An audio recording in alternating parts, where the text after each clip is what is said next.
Praise to you, Lord Christ. Amen. I grew up in the Imperial Valley. Hot desert. 120 in the shade. Hot. Any which way you wanted to travel, whether it was towards San Diego and the ocean, Los Angeles and culture, Arizona and the mountains, any which way you had to drive long miles through hot rock and sand and cactus. You thought about the trip you were about to take with your children. You prepared, carried water, always carried water, checked your oil levels, your tires, filled up your tank.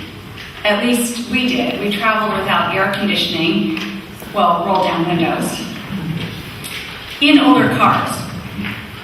And at the time, there were precious few gas stations or rest stops along the way. Running out of gas or getting a flat tire, having your car break down, you might be out in the heat for a while.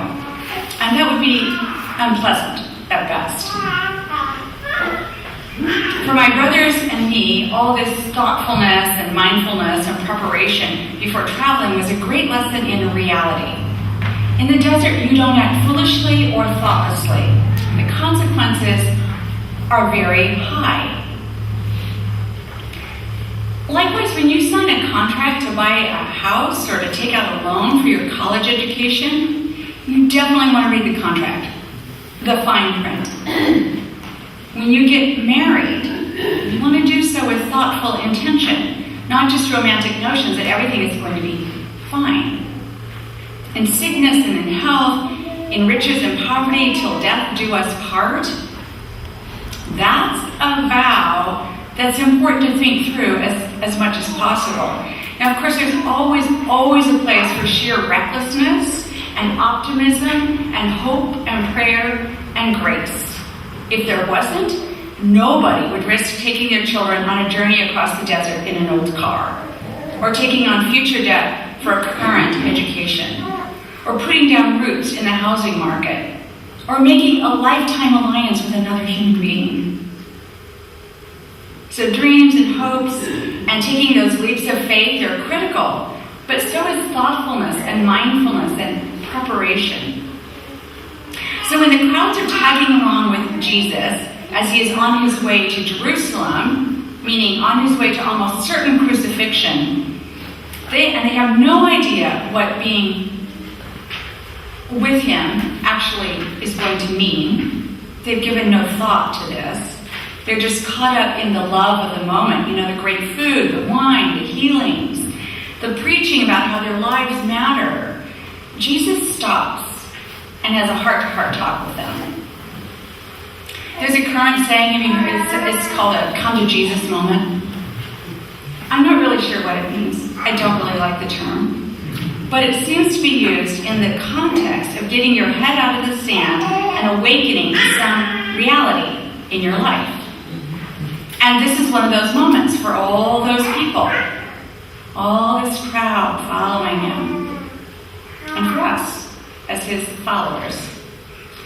When Jesus says, count the cost of following me, he means it. In our terms, he might be saying, look, you can like me. You can pretend to like me. You can be my fan. You can like me on my Facebook page.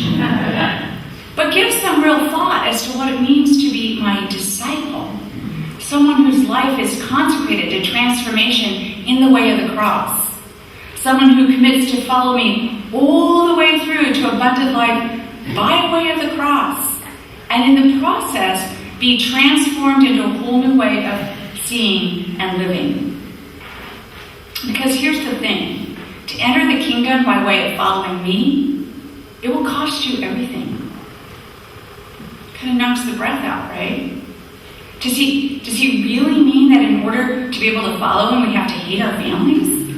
Or give up all our possessions? One of the first things we want to do when we hear harsh sayings like this is to tame them. Give them kind of a suburban makeover. Scrub out the grit and the grunge. After all, he was a Middle Eastern, Palestinian, first century Jew. He loved hyperbole. But even in a hyperbole-loving culture, he definitely thinned the crowds with this kind of talk.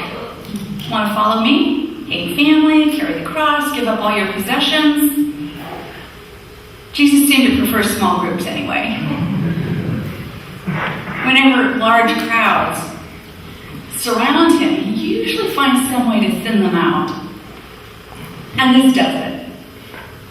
And we do it all over again in our national God culture that somehow equates the gospel of Jesus with the prosperity gospel, or the gospel of Jesus with the gospel that calls for discrimination against the homeless or the alien or the transgendered, or the gospel of Jesus with a gospel that preaches revenge against one's enemies. We are a large crowd with our hands over our ears shouting, la la la, I can't hear you.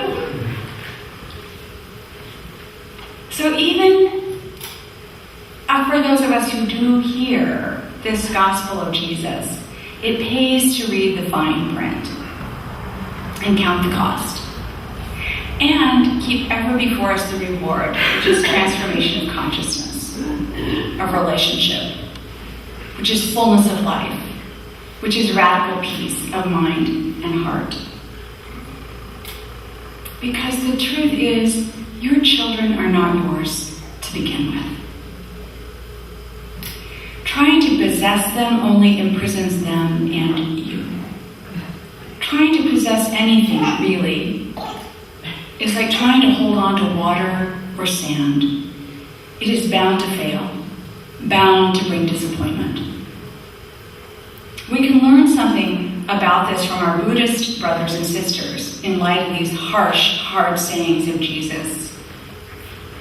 In his book, Coming to Our Senses, Jon Kabat-Zinn writes, "It is our attachment to the thoughts we have of who we are that may be the impediment to living life fully, and a stubborn obstacle to any realization of who and what we actually are, and of what is important, and of what is possible.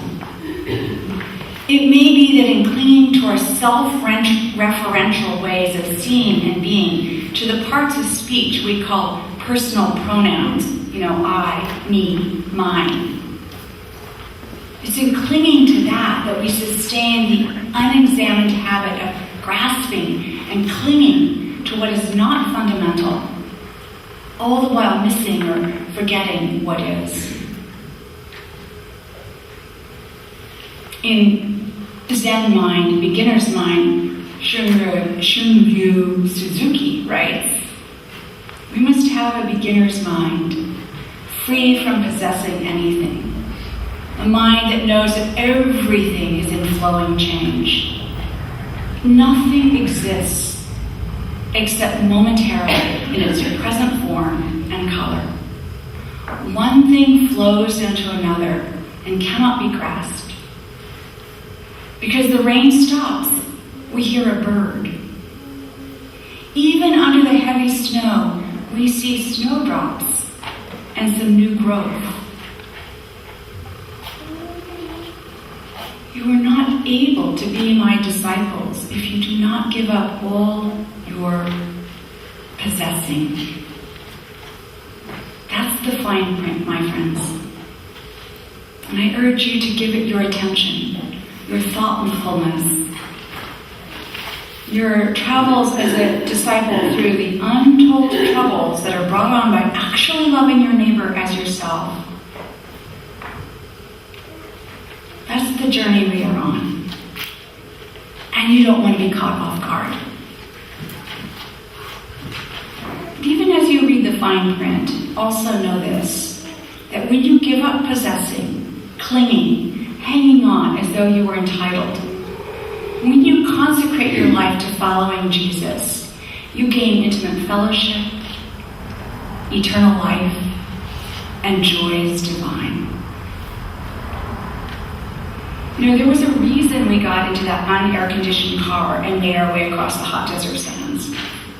And that was so that we could splash in the waters of the Pacific, or eat with my grandparents, or wander the quaking aspen in the white mountains of Arizona, to hear the Los Angeles Philharmonic. Was the occasional breakdown worth it? You bet. And we carried plenty of water. At communion, we're going to sing Take My Life and Let It Be. These are the words. And when you're taking communion, let it be a song, a time and a song of consecration. Take my life and let it be consecrated, Lord, to Thee. Take my moments and my days, let them flow in ceaseless praise. Take my hands and let them move at the impulse of Thy love. Take my heart, it is Thine own. It shall be Thy royal throne. Take my voice and let me sing only and always for my King. Take my intellect and use every power as Thou shalt choose. Take my will and make it Thine. It shall be no longer mine.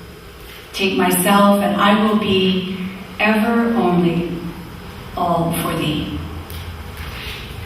May this be so. Amen.